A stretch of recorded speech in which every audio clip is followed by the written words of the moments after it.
Okay, guys, welcome to the healing table. The healing table with the mushroom chairs. And today we are very fortunate to have Starr and Clinton here. And we are not going to be talking about medicine today. We are going beyond medicine. We are going to talk about technology.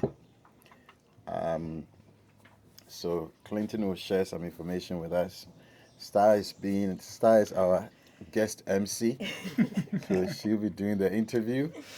Um, but I mean, just so that you guys know, those of us watching, it's Clinton and Starr here spending the weekend with us, and in the process we discussed about things, and I got to know that Clinton is also in the IT space, and I do a bit of it as well as my side hustle. Um, a bit different, so you know, he caught my attention. So today he'll tell us about what he's doing and how it's impacting the economy in Africa and beyond, and how you too can benefit from such a solution that he and his partners provide. So over to you guys, Star. Welcome again to Mangwasi. Welcome again Thank you, to the thank you. table. So there you go.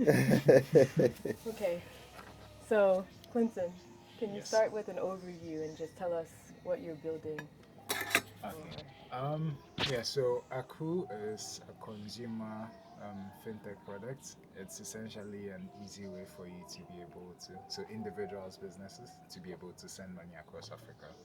So we are using agent networks and mobile money, and we're just extending that with something that is much cooler, stable coins. So if you have paid attention to mobile money in Africa, you know that it's something that quite a lot of people use. It's processed more than $1 trillion, I think, back in 2022. 800,000 agents across the continent. So it's very much a way that people use to send money within geographical borders. So maybe Ghana or Kenya is very prevalent.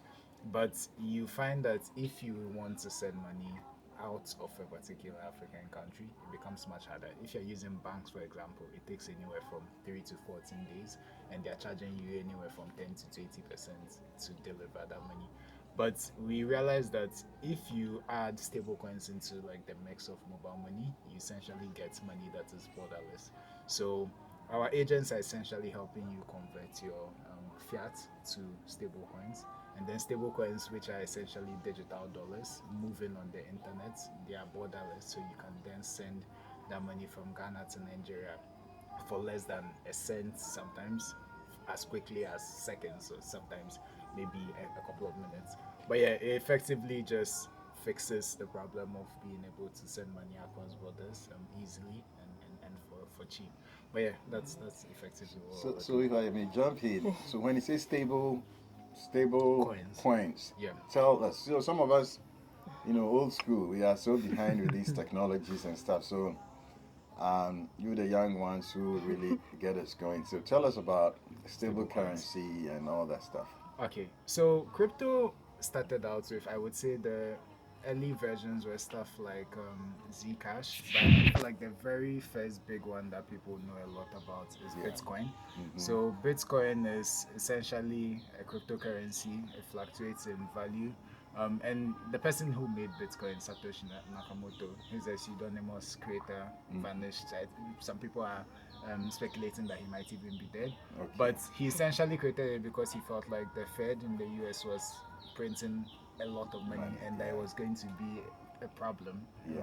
over time. And I feel like we are starting So to it's see that true. it's Yeah. becoming Yeah. a problem. So Bitcoin is essentially 21 million. That's like the circulating Okay. number of like bitcoins that would ever exist, 21 million. So it Okay. means you can't print into infinity. So Okay. that was one. You have other cryptocurrencies like Ethereum was sort of like an improvement on stablecoins. They added Okay. stuff like smart contracts. Mm-hmm. Essentially it became like a world computer or an internet computer where you could write code and Mm-hmm. execute it on the internet. So that then gave birth to what we have now Okay. termed as stablecoins, which is essentially um, um, cryptocurrency assets that are backed by real world value. So there are different kinds of stable coins that can exist. As long as you have an asset, you can use that to back a stable coin. So the popular ones are dollar stable coins, where for every digital coin in circulation, there's a fiat USD Back backing it. it. Okay. So you can always say, okay, this is the issue. If I'm a stable coin issuer, a dollar stable coin issuer, if you say you want to get one stable coin from me, one USD stable coin from me, you give me your $1. I will use that to mint a digital representation, and then you can use that on the blockchain. And if at any point in time you're like, okay, I'm done with the on-chain ecosystem, I want to get back my cash, because I have your one USD sitting in a bank or in maybe a short-term treasury bond, I can easily just give you back your stable coin and then remove that dollar from like circulation. So you can do the same thing for other kinds of stable coins. So there are gold-backed stable coins. There are some stable coins that are like a mix of different assets, but that's essentially what stable coins are. They rarely fluctuate in value because they are tied to the value of a real-world asset. Okay. Okay. Star, over to you. Okay, so I don't think we mentioned the name of the app. Oh, And then yes. also, I just want you to give just an overview of how it works. So, like how you deposit, like how the process would be for someone in Ghana sending something to Nigeria using the agent network, and, Makes and sense. how it works. Yeah, so the name of the app is Aku, in the sense of to accumulate. That was like when we started the company, we actually started as a dollar cost averaging products for stocks and crypto. So you essentially just automatically buy assets on a set period. You don't have to like try to time the market and all of the problems that come with that. But yeah, how it works is that we essentially give you a mobile app. Within that app, we have our agents that we've recruited across the entire continent. So if you, for example, say I want to send 500 CDs to Nigeria, our agents have like they've deposited stablecoin liquidity with us. So if you say I want to deposit 500 CDs, we match you with an agent that has your payment method. So if you said MTN Mobile Money, we match you with an MTN Mobile Money agent. You can send them your local currency, and then we put the stable coins that the equivalent in local currency. We have that in an escrow. So once the agent confirms that they've received your local currency, we immediately settle stable coins to you. So it then shows up in your wallet balance. So once it's in your wallet balance, there are a bunch of functionalities within the app. But I think the most popular or much more pertinent to this conversation is that you can send that money cross border. So if you wanted to send to Nigeria, we match you with one of our Nigerian agents. You say, for example, I want to send via bank transfer. So we match you with an agent that has a bank transfer payment method. They will then send the Naira equivalent of the stable coins in your wallet to your recipient. You just confirm that you've gotten the Naira, and then we release the stable coins in your wallet to the agent, and that settles the peer-to-peer transaction. All of this usually happens in less than 5 minutes, and you pay no more than $1 for like a cross-border payment. So you think about like existing systems like banks where you are charged maybe 10%, and it takes like 3 to 14 days. To this, that takes less than 5 minutes, and you pay no more than $1. It's actually much No, it's very interesting concepts, and let's see. But how did you? I mean, I know you were doing it with your partners and stuff. What triggered the interest in? At what point did you say, okay, guys, this is what we are going to do?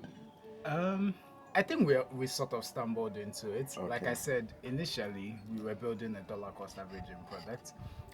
So repeat that again. Dollar Cost averaging. So it's a process where like you buy the same dollar amount of an asset at a set period. So maybe you say every week I want to buy $10 of Bitcoin or Apple stocks. So instead of trying to time the markets where you're like, oh, maybe today the value of Apple might be lower, so you might get more. You just spread it out over a long enough time, and it just averages the risk out over that time. So it means you don't have to stress about like timing the markets and potentially missing like, because if you time the market and for example you buy an asset at a particular time, maybe it becomes cheaper, then you have lost like much more value versus if you had spread it out over a longer time where you could have gotten more when like it was lower.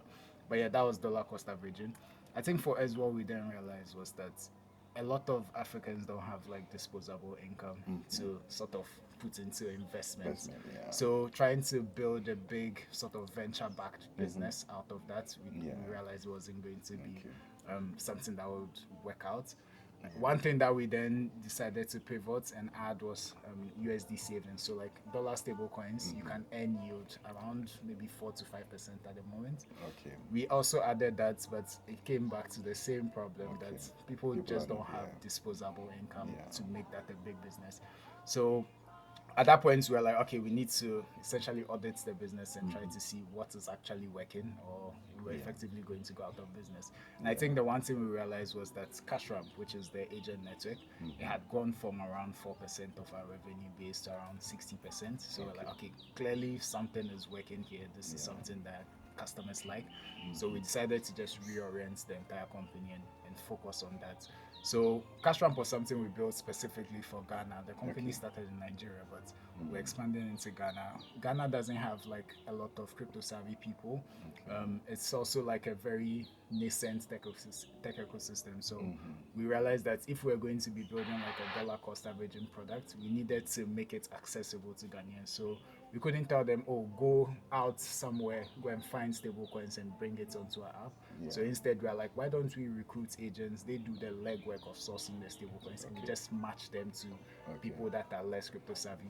So that was how we stumbled into that idea. And then when we focused around it, we were like, okay, we're going to just build a cross-border payment around like this underlying agent network. That's effectively how we got to where Excellent. we are. Yeah. Excellent. Star, anything? Yeah. Let's see. So you started in what year? 2021. And then what has changed from then to now? Like what growth have you guys seen, and do you have investors? Do you know, like what's the goal now? I think early on we're sort of like stumbling trying to figure out the product. I would say by 2023, when we have pivoted to focusing on CashRamp and trying to build around CashRamp, things just sort of started to fall in place. So around that time we got into an accelerator, and then after getting into accelerator we went ahead to raise around $1.5 million. Our customer base has grown quite significantly since we started. Around 300,000 people are using the app at the moment. But yeah, that is roughly what's been happening. Volumes, I would say around $1.4 million a month. So you have quite a number of people that are starting to use the products pretty seriously. Yeah. And your what are the locations that you currently have presence? In Ghana, Nigeria, Kenya, South Africa, Cameroon, Rwanda, which other market? Zambia, Malawi, and around 10 African countries. I forget which ones we have available, but yeah, around 10 African countries. And how is your so pretty much it's a remote outfit, and then you have your agents around. So let's say if I'm in Akosombo and somebody sends me money from the US, how is it? The reason I'm asking is, do you have agents in remote locations like here? So it's all digital. So you don't even need to physically meet an agent yet. I think we're in the process of registering with the Bank of Ghana, so we should then be able to have like some physical agents, like try to recruit physical agents. But at the moment, it's all digital within the app. So if you are somewhere remote, like Akosombo, for example, if you got a USD payment, it shows up in your balance. You can use our agents and they pay out directly to your mobile money linked to your SIM card. So you don't need to visit anyone yet. It all just happens within the app. Yeah. Interesting. Good stuff. Anyway, start. Go ahead. Should we clear, or we will continue? I'm finished. Okay. Yes, you can clear. Let's clear it, and then we can continue. Thank you so much.